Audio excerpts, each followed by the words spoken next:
حافظ می‌فرماید که عاشق که شد که یار به حالش نظر نکرد. یعنی اگه عاشق بشی حتما یار به تو نظر خواهد کرد. عاشق که شد که یار به حالش نظر نکرد. ای خواجه درد نیست وگرنه طبیب هست. درست با همین واژه ها ابتهاج بسیار زیبا جواب داد این رو. میگه عاشق منم که یار به حالم نظر نکرد. ای خواجه درد هست ولیکن طبیب نیست. اینجا خواجه که میگه منظور خود حافظه. زین گونه‌ام که در غم غربت شکیب نیست. گر سر کنم شکایت هجران غریب نیست.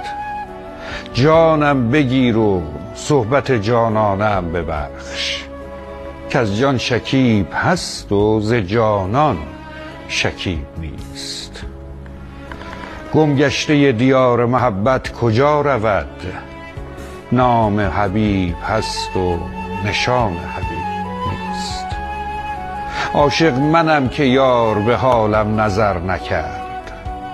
ای خواجه درد هست ولیکن طبیب نیست.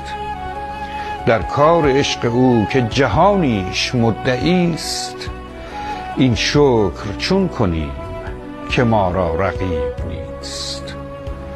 جانا نثار حسن تو حد کمال یافت، وین بخت بین که از تو هنوزم نصیب نیست.